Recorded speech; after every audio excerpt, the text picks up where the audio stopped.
আসসালামু আলাইকুম। প্রিয় দর্শক, অন্য মঞ্চের আলাপচারিতায় আপনাদের সকলকে আমন্ত্রণ জানাচ্ছি। ঈদ শুভেচ্ছা নেন, যেহেতু আজ ঈদের দিন।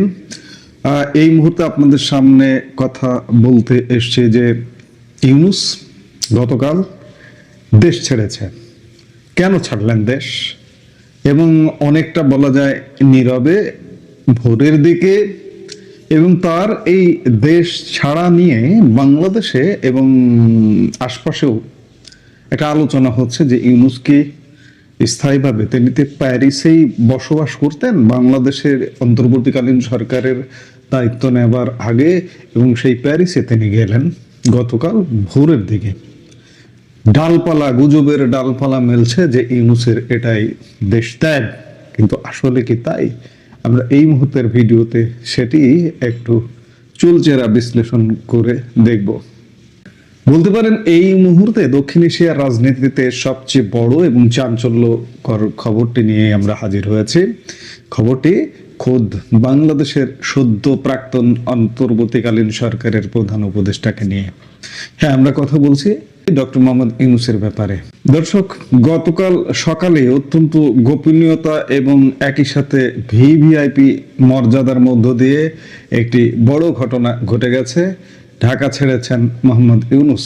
অত্যন্ত আকস্মিকভাবে তিনি গতকাল ঢাকা ত্যাগ করেছেন। কোনো রকম পূর্ব ঘোষণা ছাড়াই তার এই সফরকে কেন্দ্র করে ইতিমধ্যেই রাজনৈতিক অঙ্গনে নানামুখী গুঞ্জন শুরু হয়ে গেছে। তিনি কিভাবে গেলেন আপনাদের জানিয়ে রাখি, টার্কিশ এয়ারলাইন্সের ফ্লাইটের যাত্রী হয়ে তিনি শাহজালাল আন্তর্জাতিক বিমানবন্দর ছাড়েন। গতকাল ভোরে তিনি ঢাকার হযরত শাহজালাল আন্তর্জাতিক বিমানবন্দরে পৌঁছান এবং সেখান থেকে টার্কিশ এয়ারলাইন্সের একটি নিয়মিত ফ্লাইটে চড়ে বসেন। অনেকের মনে প্রশ্ন জাগতে পারে, তার গন্তব্য আসলে কোথায়? তিনি কি অন্য কোনো প্রতিবেশী দেশে যাচ্ছেন নাকি সুদূর পশ্চিমে? হ্যাঁ, খবর নিশ্চিত হওয়া গেছে যে সাবেক অন্তর্বর্তীকালীন সরকারের প্রধান উপদেষ্টা মোহাম্মদ ইউনূস ফ্রান্সের উদ্দেশ্যে ঢাকা ছেড়েছেন। তার এই যাত্রার মূল গন্তব্য হলো ইউরোপের অন্যতম পরাশক্তি দেশ ফ্রান্সের রাজধানী প্যারিস। এই খবরটি কিন্তু গুজব নয়, বরং খোদ বিমানবন্দর কর্তৃপক্ষ থেকে একটি অনানুষ্ঠানিক নিশ্চিত করা হয়েছে। বুধবার সকালে টার্কিশ এয়ারলাইন্সের যাত্রী হয়ে তার ঢাকা ছাড়ার তথ্য দেন শাহজালাল আন্তর্জাতিক বিমানবন্দরের নির্বাহী পরিচালক এস.এম. রাগিব সামাদ। ফলে এই খবরের সত্যতা নিয়ে কোনো সন্দেহের অবকাশ নেই।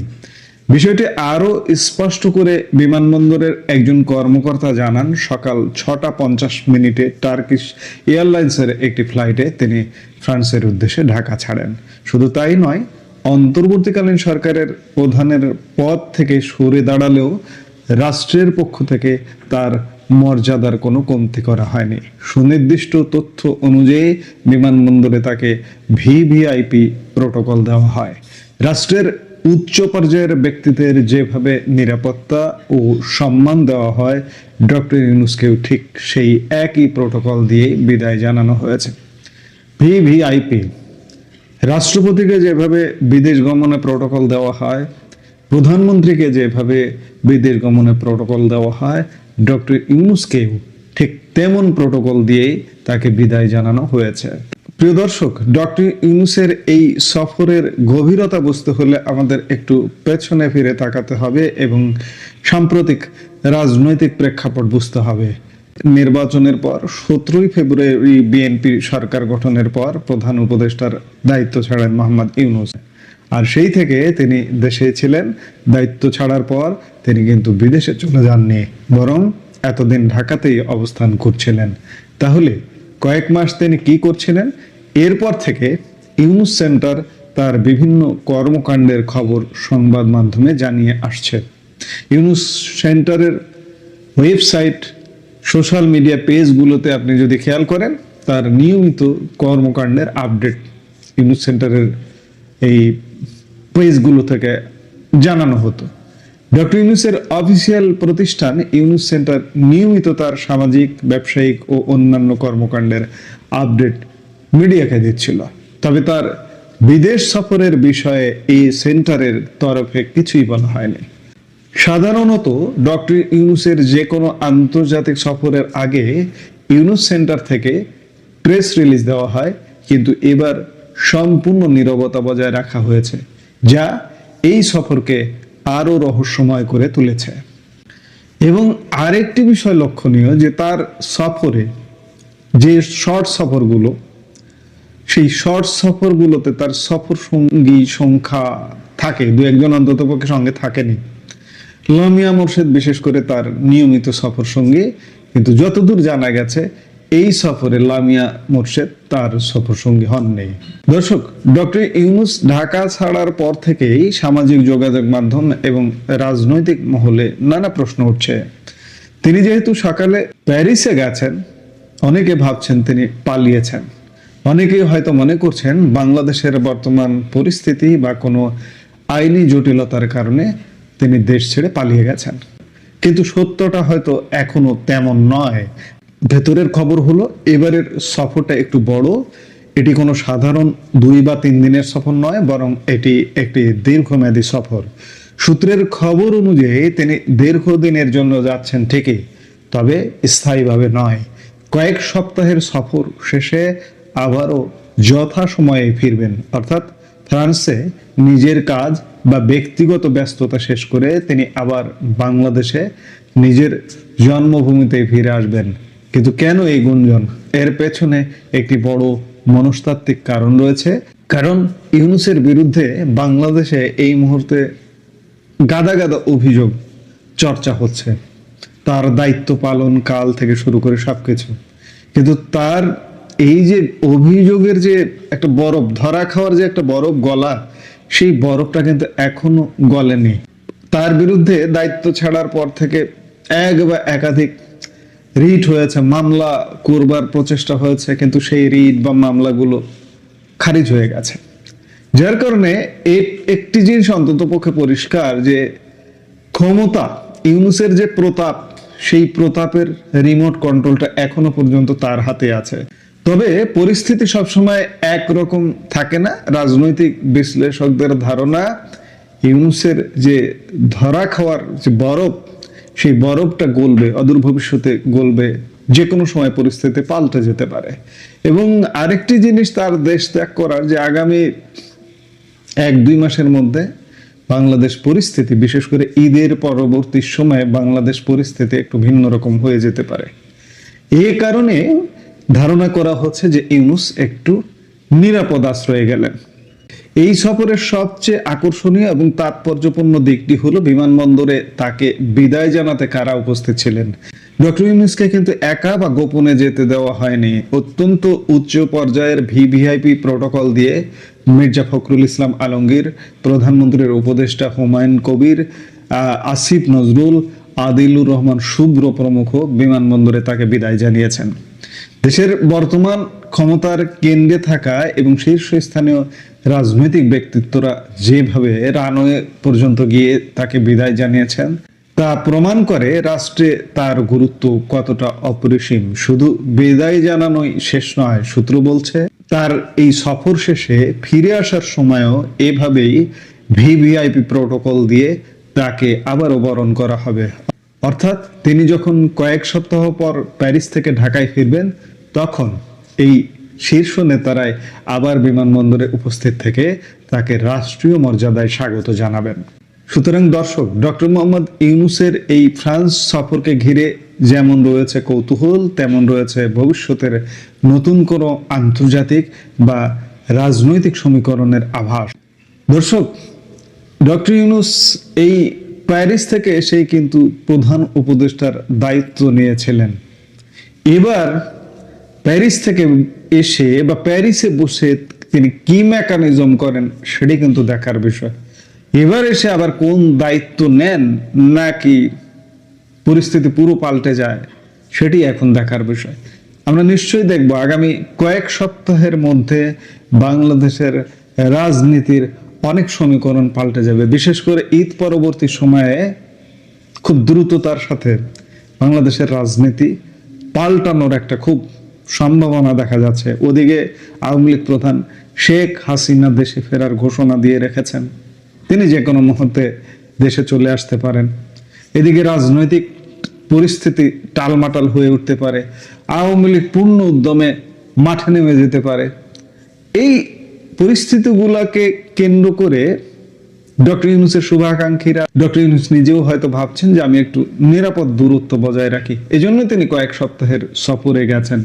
দেশের পরিস্থিতি যদি এই কয়েক সপ্তাহের মধ্যে স্বাভাবিক মনে হয় তাহলে তিনি ফিরে আসবেন, আর স্বাভাবিক না হলে তো তিনি আর ফিরবেন না, এটাই স্বাভাবিক। এবং ডক্টর ইউনূসের সঙ্গী সাথীদের মধ্যেও বিএনপি সরকারের মধ্যে দু একজন আছেন, যেমন খলিলুর রহমান। খলিলুর রহমানও ছুটিতে যাওয়ার একটা পায়তারা করছেন। কি হচ্ছে বুঝতে পারছেন? কিছু একটা হচ্ছে, কিছু একটা হওয়ার আভাসই এই ইউনূসের সফর এবং খলিলের ছুটিতে যাওয়া ইত্যাদি। ভেতরে ভেতরে আরো নানান ঘটনা ঘটছে, আমরা এইসব ঘটনার নিশ্চয়ই সাক্ষী হব। এই মুহূর্তের ভিডিও থেকে বিদায় নিতে চাইছি। ভারত গণতান্ত্রিক ও সার্বভৌম রাষ্ট্র, তারা তাদের নিজস্ব নিয়ম এবং আন্তর্জাতিক রীতিনীতি অনুসরণ করে এই সিদ্ধান্ত নেয়। তাদের সিদ্ধান্ত একান্তই তাদের, এই বিষয়ে আমার বক্তব্য প্রদান সমীচীন হবে না। তবে আমি বলতে পারি, আমি কখন কিভাবে দেশে ফিরবো সেই সিদ্ধান্ত একান্তই আমার শক্তি বাংলাদেশের জনগণ এবং তাদের ভালোবাসা। জনগণের শক্তিতে বলীয়ান হয়েই আমি ফিরবো। কোনো অবৈধ রায় কিংবা কোনো রাজনৈতিক ষড়যন্ত্র আমাকে রুখতে পারবে না। বাংলাদেশের মানুষের জন্য যে কোনো ত্যাগ স্বীকারে আমি প্রস্তুত। শেখ হাসিনা 1981 সালের 17ই মে তার স্বদেশ প্রত্যাবর্তন দিবসটিকে ঘিরে সংবাদ মাধ্যমকে দেওয়া সাক্ষাৎকারে হঠাৎ করেই যখন এ ঘোষণা দিয়ে বসলেন যে খুব শিগগিরই তিনি মাথা উঁচু করে দেশে ফিরছেন এবং সেই দিবসটিকে স্মরণ করে আওয়ামী লীগ নেতৃবৃন্দের সভায় এরপর স্পষ্টত জানিয়ে দিলেন যে তিনি দেশে ফিরে বিচারের মুখোমুখি হতে চান, এবং সেসব খবর যখন সংবাদ মাধ্যমে বেরিয়ে এলো তারপর থেকে এই নিয়ে আলোড়ন থামছেই না। শেখ হাসিনাকে দেশে ফেরাতে তিনি ট্রাভেল পাসের আবেদন করলে যে সরকার ট্রাভেল পাস দেবে না, সেটাও বাংলাদেশের স্বরাষ্ট্রমন্ত্রী সালাউদ্দিন আহমেদ পরিষ্কার করে দিয়েছেন, যাতে স্পষ্ট হয়েছে বিএনপি সরকার কিছুতেই এই সময়ে শেখ হাসিনাকে দেশে ফিরিয়ে রাজনৈতিক কোনো বিপদের মুখে পড়তে চায় না। এমনকি সংবাদ মাধ্যমগুলোতে শেখ হাসিনার দেশে ফেরার এই ঘোষণা কি করে বিএনপির জন্য একটা রাজনৈতিক ফাঁদ হয়ে উঠতে পারে তা নিয়ে নানা রকম খবর বের হচ্ছে, এবং বিএনপি পন্থী পর্যবেক্ষকরা বলছেন যে কিছুতেই সে ফাঁদে পা দিয়ে শেখ হাসিনাকে দেশে ফেরার কোনো সুযোগ বিএনপি সরকারের করে দেওয়া উচিত না। কারণ এর আগে সংবাদ মাধ্যমে এমন খবরও বেরিয়েছিল যে শেখ হাসিনা আগস্টের মধ্যে দেশে তো ফিরছেনই, তার আগে তিনি ভারতের হাই কমিশনে তার পাসপোর্টটা যেহেতু 2025-এ বাতিল করে দেওয়া হয়েছে, কাজেই তিনি একটা ট্রাভেল পাসেরও আবেদন করতে পারেন। সরকারের স্বরাষ্ট্রমন্ত্রী সালাউদ্দিন আহমেদ এরপর স্পষ্ট করে জানিয়ে দিয়েছেন যে তারা ভারত সরকার শেখ হাসিনাকে প্রত্যর্পণ করবেন, সেজন্য অপেক্ষা করবেন আইনি পদ্ধতিতে তিনি যাতে ফেরত আসেন। ট্রাভেল পাসের এখানে কোনো প্রশ্ন উঠছে না।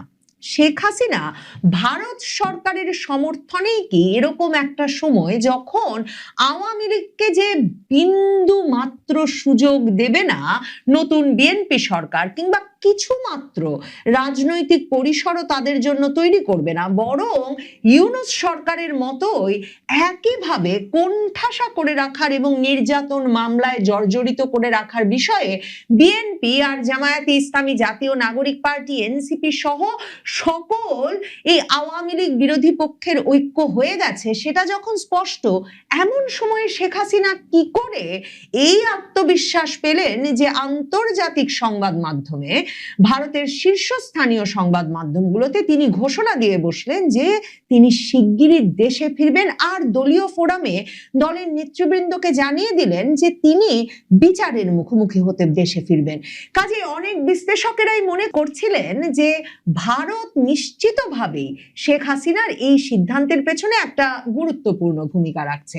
একদিকে যেমন স্বরাষ্ট্রমন্ত্রী সালাউদ্দিন আহমেদ জানেন যে আন্তর্জাতিক অপরাধ ট্রাইব্যুনালের ওই ত্রুটিপূর্ণ বিচার, যার অভিযোগ থেকে শুরু করে সাক্ষ্য প্রমাণাদি সবই এমন ভাবে দুর্বল আর সাজানো, আর সরকার যেহেতু সেসব কেউ উদ্ধৃত করে বা সেসবের দলিল দস্তাবেজ দিয়েও এখন পর্যন্ত ভারত সরকারের কাছে কোনো আবেদনও পাঠায় নাই শেখ হাসিনাকে প্রত্যর্পণের। কাজেই ভারত সরকারের শেখ হাসিনাকে প্রত্যর্পণের প্রশ্নই ওঠে না।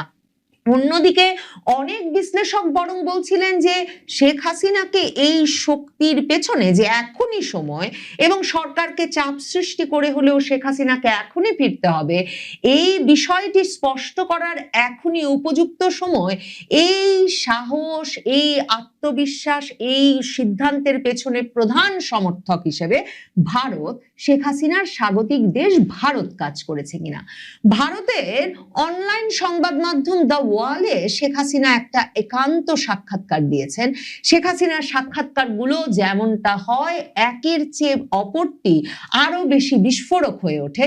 এই সাক্ষাৎকারে শেখ হাসিনা সুস্পষ্টভাবে বলেছেন যে ভারত সরকার তাকে প্রত্যর্পণ করবে না। তিনি জানেন, কারণ এটা তো একটা ক্যাঙ্গারু কোর্টের বিচার, এটা কোনো রায় হয় নাই, রাজনৈতিক প্রতিশোধমূলক রায়, সাজানো বিচার। কিন্তু ভারত গণতান্ত্রিক ও সার্বভৌম রাষ্ট্র, তারা তাদের নিজস্ব নিয়ম এবং আন্তর্জাতিক রীতিনীতি অনুসরণ করে এই সিদ্ধান্ত নেয়। তাদের সিদ্ধান্ত একান্তই তাদের। এই বিষয়ে আমার বক্তব্য প্রদান সমীচীন হবে না। তবে আমি বলতে পারি, আমি কখন কিভাবে দেশে ফিরবো সেই সিদ্ধান্ত একান্তই আমার। আমার শক্তি বাংলাদেশের জনগণ এবং তাদের ভালোবাসা। জনগণের শক্তিতে বলীয়ান হয়েই আমি ফিরবো। কোনো অবৈধ রায় কিংবা কোনো রাজনৈতিক ষড়যন্ত্র আমাকে রুখতে পারবে না। বাংলাদেশের মানুষের জন্য যে কোনো ত্যাগ স্বীকারে আমি প্রস্তুত। মানে শেখ হাসিনা যখন তার প্রথম সাক্ষাৎকারটিতেই 17ই মে যে সাক্ষাৎকারগুলো দিলেন আনন্দবাজার পত্রিকায়, হিন্দুস্তান টাইমসে, বলে বসলেন মাথা উঁচু করে দ্রুত দেশে ফিরবো, তখনই আলোচনা করেছিলাম যে নিশ্চিতভাবেই শেখ হাসিনা ভারত সরকারকে এই বিষয়টা জানিয়ে দিয়েছেন যে তিনি দ্রুত দেশে ফিরতে চান এবং এ প্রসঙ্গে তিনি কারো আর কোনো বাধা মানতে রাজি নন বা কারো কোনো বিবেচনার চেয়েও তিনি নিজের বিবেচনা, নিজের সিদ্ধান্তের ওপর বেশি নির্ভর করছেন। এরপরে তো খবর বেরিয়েই গেল যে তিনি আওয়ামী লীগের শীর্ষ নেতাদেরকেও জানিয়ে দিয়েছেন যে ভারত সরকারকে তার সিদ্ধান্ত তিনি জানিয়েছেন যে তিনি দ্রুত দেশে ফিরবেন এবং দেশে ফিরবেন, ফিরে প্রয়োজনে বিচারের মুখোমুখি হবেন। এমনকি শেখ হাসিনা বলেছেন যে মৃত্যুদণ্ডের রায় নিয়ে ফিরছেন যেন সরকার তার জন্য জেল প্রস্তুত রাখে, মৃত্যুদণ্ডের মঞ্চও প্রস্তুত রাখে, ফাঁসির মঞ্চে প্রয়োজনে যেতেও তিনি প্রস্তুত, কারণ তার এমন বা কি বা বয়স বাকি আছে। কাজেই তিনি তার দলীয় নেতাকর্মীর কাছে ফিরে যেতে চান। এই যে ভারত সরকারের মতো সিদ্ধান্ত নেবেন, কিন্তু ভারত সরকারের অতিথি শেখ হাসিনা বলছেন তিনি কবে দেশে ফিরবেন জনগণের শক্তিতে বলীয়ান হয়ে, সে সিদ্ধান্ত একান্ত তার।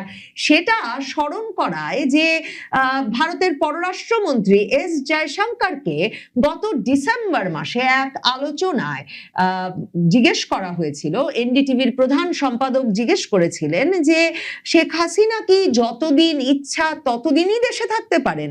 তখন এস জয়শঙ্কর সেই আলোচনায় স্পষ্টত বলেছিলেন যে শেখ হাসিনা একটা বিশেষ প্রেক্ষিতে বাংলাদেশ ছেড়ে আসতে বাধ্য হয়েছিলেন এবং সেই বিশেষ পরিপ্রেক্ষিতটা নিশ্চিতভাবে শেখ হাসিনার ফেরার সময় কখন হবে সেই ক্ষেত্রে একটা বড় ভূমিকা রাখবে। মানে পরিস্থিতিতে একটা বদল হতে হবে। এবং তারপর এস জয়শঙ্কর বলেছিলেন যে তিনি কবে দেশে ফিরবেন সেই সিদ্ধান্তটা একেবারেই তার, তিনি মনস্থির করবেন কখন তিনি দেশে ফিরবেন। এতে স্পষ্ট যে শেখ হাসিনা শুধু যে ভারতে একজন সরকার প্রধান, রাষ্ট্রপ্রধানের মর্যাদা নিয়ে আছেন এবং সেজন্যেই তার রাজনৈতিক কর্মকাণ্ড পরিচালনা করতে পারছেন প্রধানমন্ত্রী মোদিও, যেটা ইউনূসকে জানিয়ে দিয়েছিলেন, ডক্টর ইউনূসকে, যে তিনি সম্পূর্ণ স্বাধীন একজন মানুষ এবং সামাজিক যোগাযোগ মাধ্যমও একেবারে অবাধ এবং মুক্ত। কাজে তিনি সে অনুযায়ী সেটা ব্যবহার করতে পারেন, যে কারণে ভারত সরকার তাকে রাজনৈতিক কর্মকাণ্ড চালাতে এমনকি দলীয় নেতৃবৃন্দের সঙ্গে সাক্ষাতেরও সুযোগ করে দিচ্ছেন নিয়মিতভাবে। এই পুরো পরিস্থিতিতে বুঝতে বাকি থাকে না যে শেখ হাসিনা সিদ্ধান্ত তো নিয়ে ফেলেছেনই, তিনি সে সিদ্ধান্ত জানিয়ে দিয়েছেন ভারত সরকারকে যে কিছুতেই তিনি আর দেশে ফিরতে দেরি করতে রাজি নন। শেখ হাসিনা এই সাক্ষাৎকারটিতে তাকে যখন আসলে ভারতীয় সাংবাদিক অমল সরকার, দ্য ওয়ালের নির্বাহী সম্পাদক, যিনি এই একান্ত সাক্ষাৎকারটা নিয়েছেন, তিনি আসলে প্রশ্ন করেছিলেন ওই বিশ্লেষণ থেকে এমন একটা জল্পনা তো শুরু হয়েছে, এই সিদ্ধান্ত তিনি কি ভারত সরকারের পরামর্শে নিলেন? এমনকি অমল সরকার মনে করাচ্ছে যে বাংলাদেশের সংবাদ মাধ্যমের একাংশ গত কয়েক মাসে এমন খবরও ছড়ানোর চেষ্টা করেছে, দাবি করেছে যে ভারত সরকার আওয়ামী লীগ নেত্রীকে নাকি তৃতীয় কোনো দেশে চলে যাওয়ার পরামর্শ দিয়েছেন। তখন দ্য ওয়াল লিখছে, যদিও ভারত সরকারের কোনো মহল থেকেই এমন খবরের সত্যতা মেলেনি। তো তিনি অমল সরকার প্রশ্ন করেছিলেন শেখ হাসিনাকে যে ভারত সরকার যখন আপনাকে ফেরাতে বাংলাদেশ সরকারের আর্জি উপেক্ষা করছে, তখন আপনার পক্ষে কিভাবে দেশে ফেরা সম্ভব? আর শেখ হাসিনা তখন সেই উত্তরটা দিয়েছেন। শেখ হাসিনা বলেছেন যে প্রথমেই পরিষ্কার করা দরকার যে ট্রাইব্যুনালে বিচারের নামে নাটক মঞ্চস্থ করা হয়েছে, সেটা গঠিত হয়েছিল 1971 সালের যুদ্ধাপরাধীদের বিচারের জন্য। এরপর ইউনূসের অবৈধ অন্তর্বর্তী সরকার বেআইনিভাবে 4 বার অধ্যাদেশ জারি করে এই আইনে 37টি পরিবর্তন এনে ট্রাইব্যুনাল পুনর্গঠন করে শেখ হাসিনার বিরুদ্ধে মিথ্যা ও রাজনৈতিক উদ্দেশ্য প্রণোদিত বিচার কার্যক্রম পরিচালনা করেছে। এই ট্রাইব্যুনালে মুক্তিযুদ্ধের চেতনা বিরোধীদের বিচারক ও প্রসিকিউটর হিসেবে নিয়োগ দেওয়া হয়েছে। কাজেই শেখ হাসিনা বলেছেন, আমার বিরুদ্ধে যে মৃত্যুদণ্ডের রায় দেওয়া হয়েছে সেটা কোনো বিচার নয়, এটা যুদ্ধাপরাধীদের বিচারের প্রতিশোধ মাত্র, যেটা আমাকে এবং বাংলাদেশ আওয়ামী লীগকে রাজনৈতিক ময়দান থেকে দূরে রাখার জন্য দেওয়া হয়েছে। সেই ষড়যন্ত্র ইতিমধ্যেই দেশবাসীর কাছে পরিষ্কার। শেখ হাসিনা মনে করিয়েছেন যে শেখ হাসিনা তার বাবা জাতির পিতা বঙ্গবন্ধু শেখ মুজিবুর রহমানকে 1971 সালের পাকিস্তানের কারাগারে বন্দী করে রাখা হয়েছিল। শুধু তাই নয়, তার সেলের পাশে কবর খুঁড়ে রাখা হয়েছিল, কিন্তু তিনি মাথা নত করেননি। কাজেই শেখ হাসিনা বলেছেন যে তিনিও মৃত্যুকে পরোয়া করেন না। ওয়ালের এই প্রতিবেদনটিতে আরেকটা যে অতি গুরুত্বপূর্ণ তথ্য এসেছে, সেটা হচ্ছে 17ই মে এই দিবসটিকে পালনে শেখ হাসিনা দলীয় কর্মীদের সঙ্গে যখন অনলাইনে সভা করেছেন, তখন তিনি আরেকটা গুরুত্বপূর্ণ কথা বলেছেন দলীয় সভায়। শেখ হাসিনা বলেছেন যে তাকে যে ভারতে নিয়ে আসা হবে 5ই আগস্ট, প্রথমে তাকে সেটা জানানো হয়নি। পরে তার নিরাপত্তার দায়িত্বে নিয়োজিত কর্মকর্তারা বলেন যে দেশে থাকলে তার জীবন বিপন্ন হতে পারে, এবং সেটা বলে তাকে দিল্লিতে নিয়ে আসা হয় এবং তার সেই দিল্লিতে পাঠানোর সিদ্ধান্ত নিতে হয়।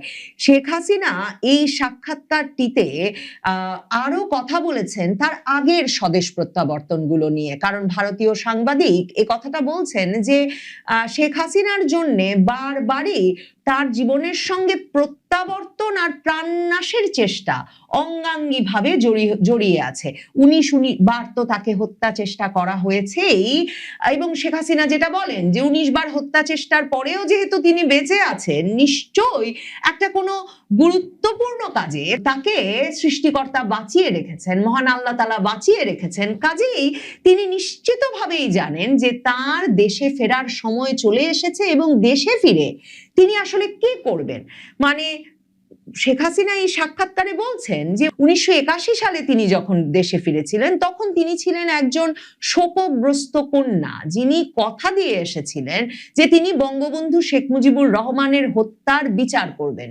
এরপর 2007 সালে তিনি যখন দেশে ফিরেছিলেন, তখনও তত্ত্বাবধায়ক সরকার 1-11 সরকার কিন্তু আমেরিকা থেকে তিনি দেশে ফেরার পথে পৃথিবী জুড়ে সকল বিমান কোম্পানিকে খবর দিয়ে দিয়েছিল যাতে কোনো এয়ারলাইন তাকে বিমানে না তোলে।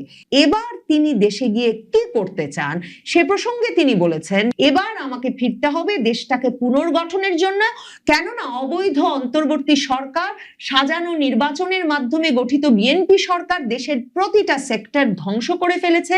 প্রতি মুহূর্তে তারা মুক্তিযুদ্ধের চেতনাকে ভুলুণ্ঠিত করছে, দেশের আবহমান সংস্কৃতিকে ধ্বংস করছে, জাতিকে বিভক্ত করছে। শেখ হাসিনা বলছেন তিনি বাংলাদেশকে যে শক্ত ভিত্তির ওপর দাঁড় করিয়েছিলেন, দলমত নির্বিশেষে সকলের জীবনমানের উন্নয়ন ঘটিয়েছিলেন, বাংলাদেশকে বিশ্বের বুকে একটা সম্মানজনক অবস্থায় নিয়ে গিয়েছিলেন, 5ই আগস্ট পরবর্তী সময়ে সেটা ধ্বংস করা হয়েছে।